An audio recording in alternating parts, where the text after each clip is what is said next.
नमस्कार, मी प्रिया काळे. तरुण भारतच्या न्यूज बुलेटिनमध्ये आपल्या सर्वांचं स्वागत. आता पाहूया ठळक घडामोडी.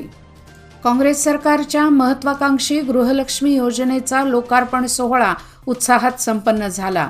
मैसूर येथे आयोजित भव्य समारंभात AICC प्रमुख राहुल गांधी, AICC अध्यक्ष मल्लिकार्जुन खरगे, मुख्यमंत्री सिद्धरामय्या, उपमुख्यमंत्री DK शिवकुमार व महिला व बालकल्याण मंत्री लक्ष्मी हेब्बाळकर व इतर मान्यवरांच्या उपस्थितीत गृहलक्ष्मी योजनेचा शुभारंभ करण्यात आला. काही लाभार्थ्यांच्या खात्यात या प्रसंगी रक्कम जमा करण्यात आली.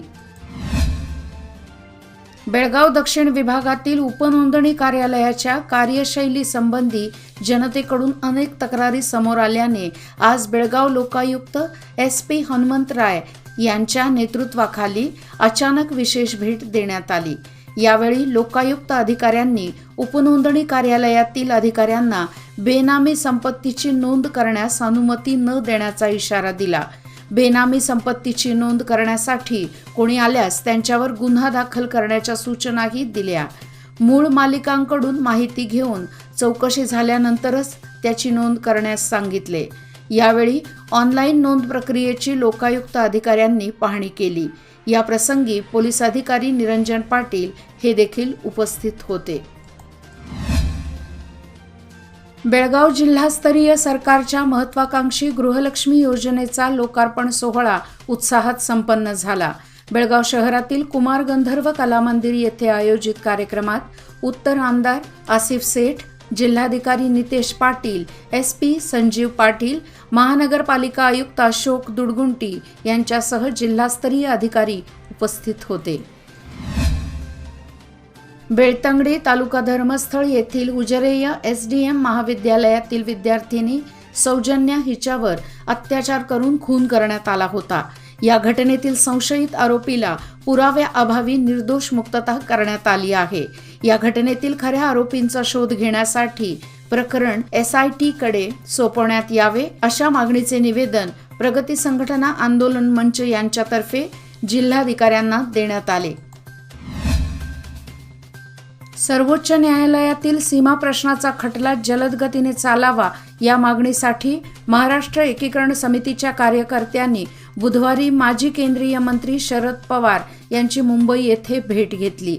या भेटीदरम्यान उच्चाधिकार समितीच्या बैठकीबाबत चर्चा करण्यात आली. शालेय विद्यार्थ्यांच्या शिक्षणासाठी राज्य सरकारकडून मागास विद्यार्थ्यांना शिष्यवृत्ती दिली जाते. शिष्यवृत्ती जमा करण्यासाठी विद्यार्थ्यांचे बँक खाते असणे आवश्यक आहे.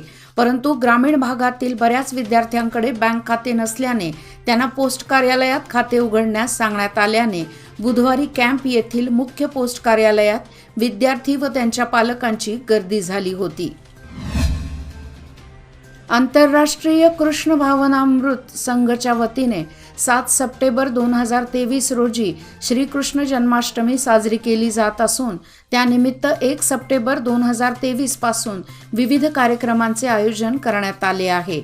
इस्कॉनच्या श्री श्री राधा गोकुलानंद मंदिरात 1 सप्टेंबर पासून 6 सप्टेंबर पर्यंत रोज सायंकाळी 7 ते 8:30 वाजेपर्यंत परमपूज्य भक्ती रसामृत स्वामी महाराज यांचे कृष्ण कथाकथन होईल.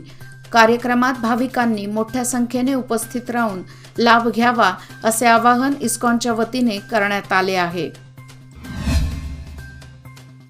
श्री गणेशोत्सवाच्या पार्श्वभूमीवर पोलीस प्रशासनातर्फे शहापूर भागातील सर्व सार्वजनिक गणेशोत्सव मंडळाच्या पदाधिकाऱ्यांची संयुक्त बैठक आज घेण्यात आली. शहापूर पोलीस ठाण्याच्या आवारात या बैठकीचे आयोजन करण्यात आले होते.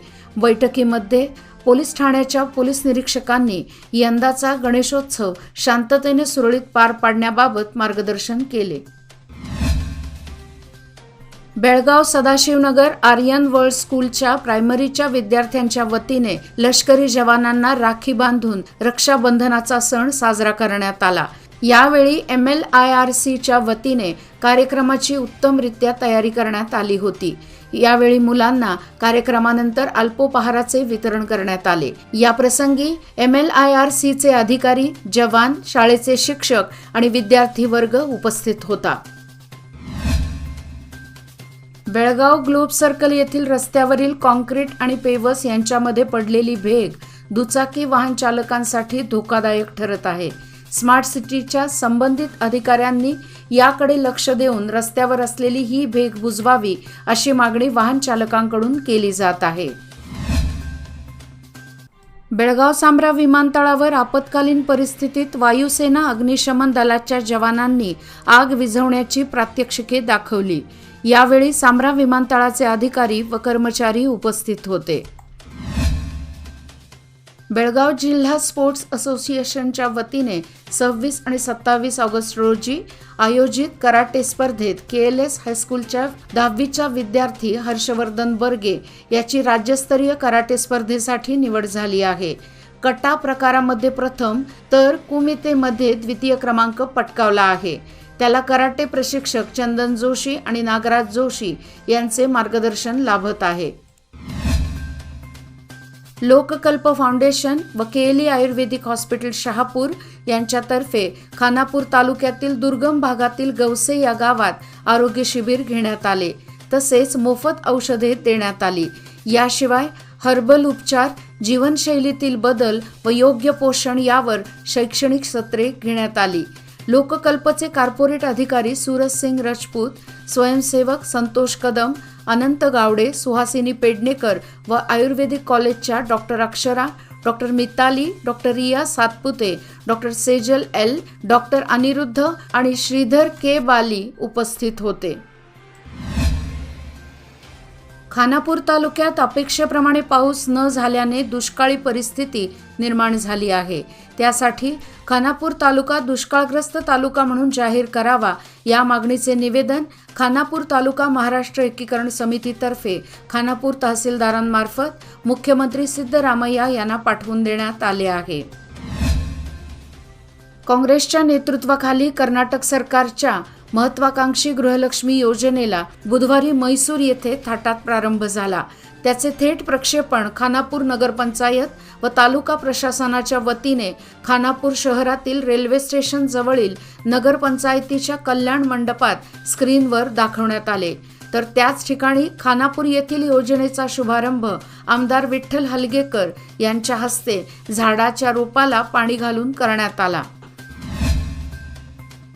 काँग्रेसच्या नेतृत्वाखाली कर्नाटक सरकारच्या महत्वाकांक्षी गृहलक्ष्मी योजनेला बुधवारी मैसूर येथे थाटात प्रारंभ झाला. सलामवाडी, मोदगे, शट्टीहळ्ळी या गावातील 500 महिलांनी याचे थेट प्रक्षेपण पाहिले. कार्यक्रमाला तालुका अधिकारी लक्ष्मीनारायण उपस्थित होते. तसेच ग्रामपंचायत अध्यक्ष स्मिता कोकितकर, उपाध्यक्ष दयानंद शिंदे, माजी अध्यक्ष शरद पाटील, सुरेश अस्वले, मयूर कुनुरे, विजय पाटील व गीता बागडी, विठ्ठल गुरव, कमल कांबळे, ग्रामपंचायत PDO संतोष कपगोल, आमदार सहाय्यक दयानंद पाटील, तालुका पंचायत सदस्य तानाजी सुंडकर व आदी महिला उपस्थित होत्या. सदलगा तालुका चिक्कोडी शहरातील बसवेश्वर चौकाच्या सौंदर्यीकरणाकडे दुर्लक्ष करण्यात आले आहे. कंत्राट देऊन वर्ष उलटले तरी काम पूर्ण झालेले नाही. कंत्राटदाराचे कंत्राट रद्द करण्यात यावे अशा मागणीचे निवेदन विश्वगुरु बसव संघ सदलगा यांच्यातर्फे जिल्हाधिकाऱ्यांना देण्यात आले. राज्य सरकारच्या महत्वाकांक्षी अशा गृहलक्ष्मी या योजनेचा शुभारंभ बुधवारी थाटामाटात झाला. रक्षाबंधनाचा मुहूर्त साधत राज्यातील BPL रेशन कार्ड धारक कुटुंब प्रमुख महिलेच्या खात्यात 2,000 रुपये जमा झाले. यापुढे प्रत्येक महिन्याला या महिलांच्या खात्यावर 2,000 रुपये जमा होणार आहेत. या कार्यक्रमाचे नियोजन गावोगावी तसेच तालुका आणि जिल्हा पातळीवर करण्याचे आदेश सरकारकडून देण्यात आले होते. त्यानुसार निप्पाणीत आयोजित करण्यात आलेल्या या कार्यक्रमाचा फज्जा उडाल्याचे दिसून आले. 2 दिवसापूर्वी कारवार येथील अरबी समुद्रात सर्वात मोठा बांगडा सापडल्याची घटना ताजी असताना जिल्ह्यात दुर्मिळ सफेद रंगाचा अजगर जातीचा साप आढळून आला आहे. कुमठा तालुक्यातील गांधीनगर हेगडे येथील देवी नारायण मुकरी यांच्या घरी हा अजगर साप आढळून आला. या घटनेची माहिती तातडीने सर्पमित्र पवन नाईक यांना देण्यात आली. नाईक यांनी तो अजगर शिताफीने पकडून वन खात्याच्या अधिकाऱ्यांकडे सोपवला. याचबरोबर आजचे बातमीपत्र इथेच संपले.